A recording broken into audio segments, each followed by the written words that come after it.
After a short, intense campaign, Canadians casted their votes, giving Prime Minister Mark Carney and the Liberal Party a fourth term, which might have been unthinkable a short few months ago. But now it's time to deliver. So the question is, what happens next, how, and what should we be watching for? Here to help us understand all of that is the Honourable Frank McKenna, Deputy Chair, Wholesale Banking, TD Bankroom, also former Premier of New Brunswick and former Canadian Ambassador to the U.S., and Beata Caranci, TD's Chief Economist. It is lovely to have you both here. Thank you.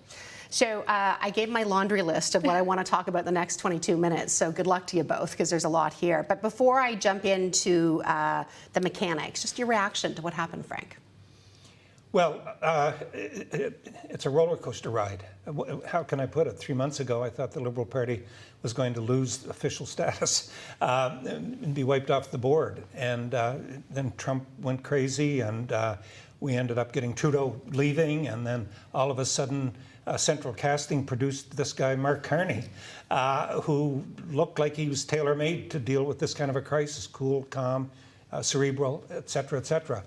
And so we went from that, and then 2 weeks ago I thought it was going to be quite a significant Liberal majority. And then the last 2 days you could watch the polling moving the other direction, and we ended up what we had last night, which was a significant, we would call it a strong minority government. Yeah, it is a strong minority, but certainly the mechanics and the way in which things will get done in the future is going to be different because of how things came about. Yeah, just one quick thing. It's not only a strong minority because of the numbers, which is almost a majority, but also because there are three different parties who could be dance partners. Right. The Conservative Party, the Bloc, and the NDP. Well, let's just, and we'll get to the economics, I promise. I'm going to start with the politics first, but let's talk about the mechanics of how things get done, because I think I was listening to some other folks today about how the government will put things forward. You mentioned there's different dance partners from that standpoint. So he has to negotiate with the opposition, but when you think about the things that Canadian government has been promising, like getting rid of interprovincial trade barriers, there's negotiations with the provinces that have to happen. And then, of course, there's negotiation with the gentleman south of the border, President Trump. There's a lot that has to get done. So are you concerned about all the parties that have to align to get Canada where it needs to go?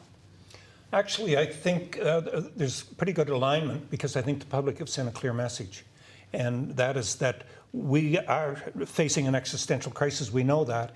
And we're putting you in Ottawa to make the system work. Mm-hmm. And I think any opposition party that doesn't be constructive would end up paying a big price for that. Mm-hmm. And I think similarly, the government will pay a price if they are arrogant and don't consult and work with other parties, provinces and other parties. So I'm actually quite optimistic. I think if you take the major platforms, the Liberal Conservative platforms, there's quite a lot of alignment on some of the things that need to be done. Enough alignment that I think can keep you busy for quite a period of time. Let me ask, I want to dig on the interprovincial start, because I think that's going to be something that's easier said than done. But before I do, how do you feel about where Canada is right now, given the mandate that has come through? And what do you think should be Prime Minister Carney's priorities in the first 100 days?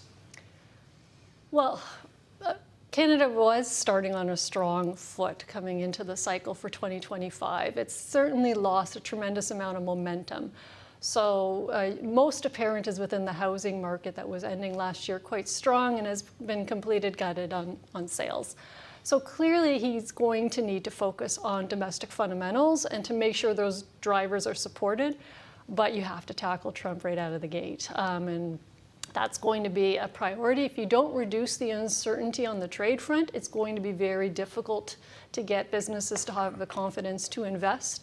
And even if they're trying to reorient to other export markets, you still need to have a better understanding of what your cost structures look like. If you are importing product from the US, we import a tremendous amount of our machinery and equipment from the US. So you just got to get that solved. So he will have to almost follow a dual mandate of simultaneously strengthening the domestic economy with policies while tackling the uncertainty and trying to get that mitigated as much as possible on the US front. While battling a recession. Well, that's where the domestic policy comes into play. And so the extent to which they can shore up confidence and get some of the legislative outcomes in infrastructure spending and make some positive inroads if they can draw in some foreign investment and make some positive inroads in delayering regulation in the resource sector. Half the battle is sentiment when it comes to business investment, so you just got to get the sentiment side up. Frank, what do you think about that in terms of just that in the first 100 days? Because I don't think I've yet to meet anybody who disagrees with the why all these things have to be done. Everyone agrees. Yeah. It's the how. Yeah, I think so. I loved listening to Beata on that, because the one person in Canada to understand every word that she's saying is Mark Carney. He's an egghead. I don't mean that in a critical way. It's just that he's steeped in this, and so he'll understand all of that. I think that there are a number of things that are doable. The tax cut, the Conservatives and the Liberals had different ones, but there's some overlap. They could do that. I think the investment in a national energy corridor, I think there's some degree of consensus amongst premiers on that. I think Trans Mountain Pipeline represents a very quick victory for them if they can start to work on debottlenecking that and getting more production through the Trans-Canada Pipeline. Pathways would be another one, $20 or $30 billion item, if they can get Alberta and the Government of Canada lined up on that. Interprovincial trade barriers, which you mentioned, the degree of consensus is considerable. The Government of Canada is going to legislate out all federal preferences, so they can do that. In the case of the provinces, I think it's moral suasion. The Government of Canada is going to really push them hard, and the provinces are going to feel the pressure from their citizens. Look, having been a premier, I can tell you we're going to fight and kick and scream all the way on this one. We will give up certain areas, but the real pain points is where the real productivity comes from, and it's going to be hard to push through that. I wonder, and not to keep belaboring this, but I just, in a previous life, I remember working for an organization, a company that, breweries had to be in certain provinces because you had to have them, pulp and paper mills have to be in certain places. Like, it's easy to say interprovincial trade barriers. It's harder to say we're shutting down your mill and we're opening it over here. Like that, those are hard. Well, they are hard. In the case of Newfoundland, they have 2 breweries, and they'll lose both of them probably if they completely open the Kimona and provincial trade. So they're trying to protect that. But also in the case of Newfoundland, they've got a massive fishing industry, and they have rules requiring that fish to be processed in Newfoundland. If they didn't, it could all theoretically be shipped somewhere else, and they would lose tens of thousands, maybe hundreds of thousands of jobs. So those are real significant barriers and real pain points if you try to blast through them. There are other ones that are easier. I still think that honeybees should be able to go from New Brunswick to Nova Scotia without being stopped at the border. Yeah, all right. I want to ask both of you, when you look at the platform that Prime Minister Carney put out as part of the very fast election, so people didn't get probably as much time as they would have normally to get into it. I want to take a look at some of the initiatives and where you think they could be, but you made a comment as you walked into studio talking about just maybe what is needed to really do what needs to be done. And you used even wartime spending as a thought around that. So I'm going to ask you before we get to the platform, is there enough here to do what needs to be done? On the surface, I would say the financial backing behind these programs is probably too low. And I think many people would not like that because the debt to GDP ratio is rising under the platforms.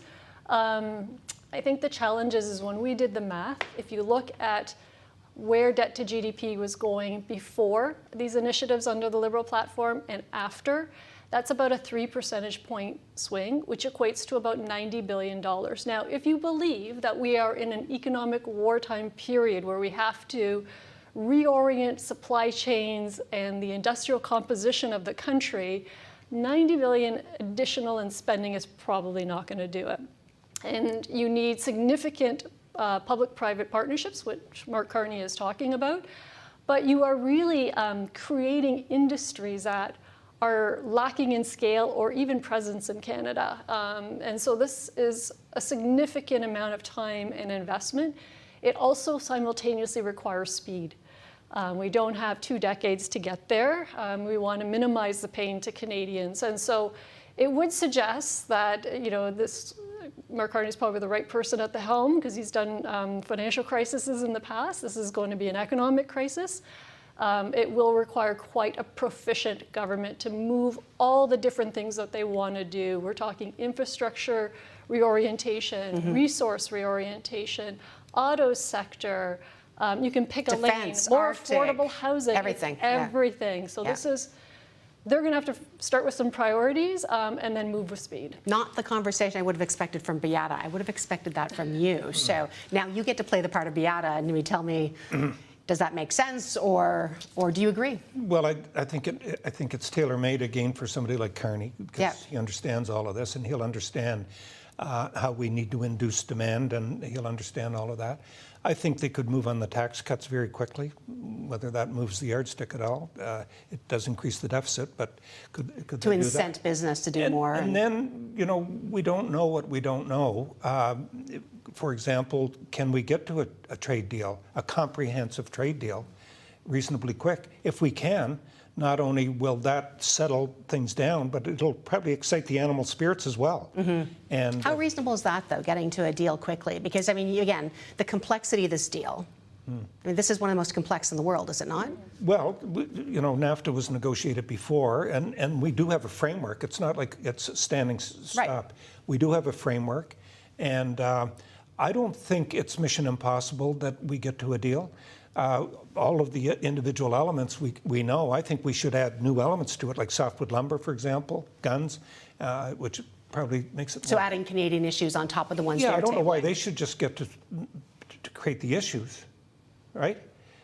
We've got issues too. There's $10 billion in softwood lumber escrow account. We should be trying to deal with things like that. But some of the elements, for example, autos, they're already backing down on some of that because it doesn't make any industrial sense to unravel all of that. So if you could get that settled down, if you could get something on steel and aluminum, and in fact, they're pulling back. I think one of the concessions they're going to make is that steel and aluminum goes tariff-free to the auto sector. And it's nuts for them to have aluminum tariffed at 25% when we're the ones that provide their aluminum. I mean, they're paying the tariff.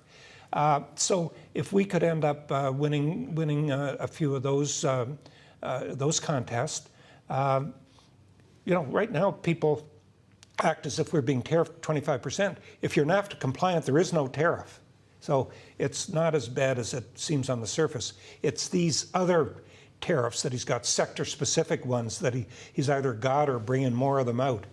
I still think, Kim, one of the things that we have to remember is that pain is part of the curing here. When the United States is feeling pain in the treasury market or the currency or in terms of consumer spending, that is helping to contribute to backing these people off this agenda. And so I think there'll be quite a lot of pain to go around, but at the end of the day, it may settle everybody down, realize that this is mutually assured destruction and that we have to figure this out and we have to work together. So, And if I can add, I think we just have to rethink. So we know when we did NAFTA and the USMCA was about 1.5 years of negotiations, and you have to go get it ratified and go through your legislative process. I don't think that's what we're expecting in this process to settle the markets down. All you need is a framework or an understanding of where you're going. And then you can work out the particulars of the deal over time and then go through the legislative process that would need to happen in Canada and the US and Mexico. But they're not negotiating just with Canada and Mexico like in Trump 1.0 in China. They have 200 countries on their list. So they will have to tackle many things on the surface and get frameworks and understandings in place and talk about probably monitoring, although they still can't monitor this many countries. And then we'll see more specifics in terms of written legislative outcomes way into the future. I don't think that's the goal that we plan to reach in the next 3 to 6 months. So it may seem quite Herculean to think through the renegotiation of the USMCA. But it's the framework. but we're really talking about, do we have a framework of understanding and agreement? Let's talk about, I said I was going to do it last time, then I got sidetracked listening to some of the Herculean things that we have to figure out, but initiatives, what the plan is for the Liberal platform, what's going to be spent. I want to get your takes on, how important these are and how doable they are. So Beata, I'll start with you. Infrastructure building, east-west corridors, and they talk about nation-building projects, diversification fund, rail, roads, bridges, a $2 billion Arctic strategy. I mean, these are big, exciting initiatives, but are they all doable at this price? Well, anything's doable. I mean, you're the right person to do it. We can go there, but it's usually your environmental assessments and especially when you're going across provinces, making sure that you have buy-in on the development side, construction costs, finding the labor, moving the labor. So these are multi-year and likely decade when you take it across end-to-end across the country. Ports and things like that, I think you can move with a bit more speed, especially if you're increasing capacity, deepening dredging, things like that. yeah. Creating a ship industry when you don't have scale, that takes time. So all visionary ideas, right? So they're aspirational and they're set on the right markers. But this is why you have to sort of pick a lane in these. What are you prioritizing, and how do you mobilize the resources? Because we don't have the resources in Canada to do everything simultaneously. Yeah. They talk about the major federal project office. By the way, all this information is coming from a great TD Economics report that was put out by your team. So, but that seems important. We talk about, I think you were setting in your report is 18 years to bring a mine to life, and that's half the battle right now. Yeah, well, the Ring of Fire, I started working on that 20 years ago. Yeah. Ed Clark asked me to look into it and what could we do, and we're still working. Here we are. Yeah, but the timelines got longer. Yeah, the timelines. But remember, in the Second World War, the Alaskan Highway was built 13 miles a day of highway. New highway was built because they had to. When you have to do stuff, sometimes you can get it done quicker. The problem that we're going to have is getting through the bureaucratic layers that we've put in there. And so there have been a number of things that are important. They've agreed one project, one assessment. That's really important. Yeah. They have agreed they're going to be fast-tracking different projects, and that's really important.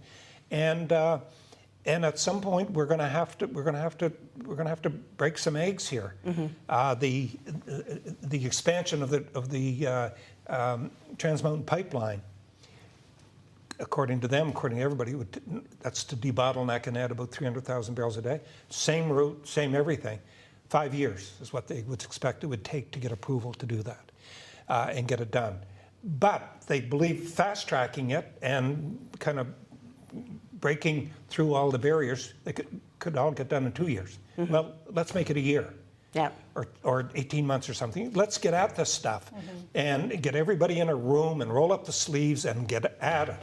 And that's going to be the biggest problem, is breaking through all of the institutional barriers to getting stuff done. Like if you take that 18-year example on end-to-end process on developing a mine in Canada, and you look at, say, Australia, similar in scale and scope to Canada, or the US, they are in the 12 to 15-year range on developing. So what we're trying to do is, at best, just get to where they are. That's still probably not going to compel a surge of investment. What would China be? Oh, God. Probably get down to weeks. Yeah. And I think people have often seen you don't want to do with there's the different environmental things. degradation that would happen in the labor work rights. Yeah. So I think ultimately, this is what I think Frank's talking about. Like, I think we need to think through this as what's our moonshot here? I like that. That we can't be thinking, if you're thinking this is an economic wartime effort, you can't trim on the margins. Yeah. You have to really go at it, and this is where the speed comes in, but making sure you're proficient at doing it. Hence, pick something that you think you can do well, learn, and then you take it to the next project, and you take it to the next project. And so from the resource development perspective, our goal shouldn't be to get the mine down to 15 years. Can we get it down to 7 years? And the question to ask is, what does it take to get it to 7 years? And you start there and you back out your processes that make that possible. So I think, Carney's talking about getting into a permit process that's 2 years. okay, and then what about everything else? Yeah. Right? I want to, we're not going to have the time, unfortunately, because there's just this too big to talk about, resource project development, even more defense spending, like all the things. I just want to ask, we've got a couple minutes left. What are maybe the hidden opportunities that we're not thinking about this for sectors or for growth within Canada within all of this? I mean, because I think, part of this is really exciting and part of it's really scary, but if it's done right, there's lots of opportunity. I think everything we pointed to as a challenge is actually an opportunity. Yeah. Right, so this is a terrific opportunity for infrastructure development. I don't think you'll find a Canadian out there who thinks we've nailed that. Yeah. Everybody's struggling with it, even in the urban centers as well as rural. So I think some improvements there are terrific opportunities.